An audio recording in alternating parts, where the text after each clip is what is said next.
काय बनवलं आहे हे? मालगाडी. कशी बनवले?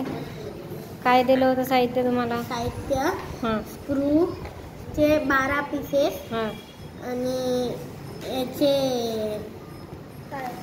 म्हणजे काय दिलेलं आहे? टायरचे 4 पीसेस. हां वेगवेगळे प्रकारचे सगळे पीसेस वापरून आम्ही ही गाडी बनवलेली आहे. हां या गाडीत 4 चाक, 2 मोठ्या स्लेट वरती माल ठेवण्यासाठी आणि हे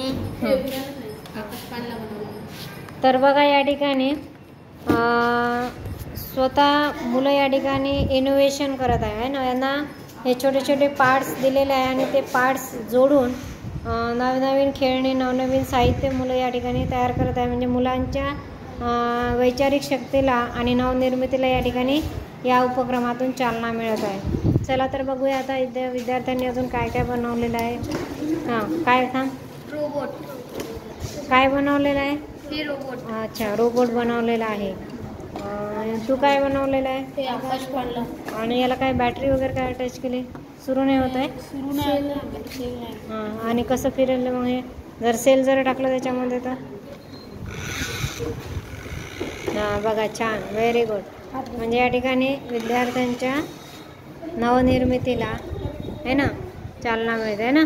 किती वेळात बनवलं आहे? 10 मिनिटामध्ये. चला इकडे पण या मुली काय रोबोट बनवत आहे ना. झाला का बनवून पूर्ण? हां चला ओके. अजून इकडे मागे काय सुरू आहे? हां तुझं पण रोबोट बनवलेलं आहे. इकडे पूर्वी काय बनवत आहे?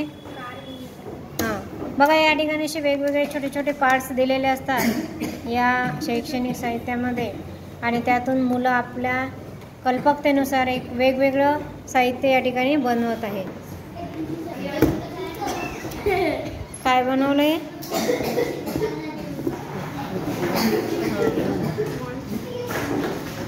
छान आहे. म्हणजे याला काय स्प्रिंग वगैरे पण जोडले का?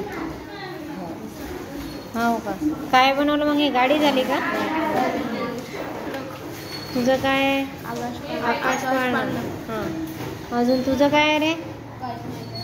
तर बघा अशा पद्धतीने या ठिकाणी मुलांना थोडं बिझी ठेवून आणि त्यांच्या मनाने इच्छेने त्या ठिकाणी नवनिर्मितीचा आनंद मुलांना अशा पद्धतीनं घेता येतो.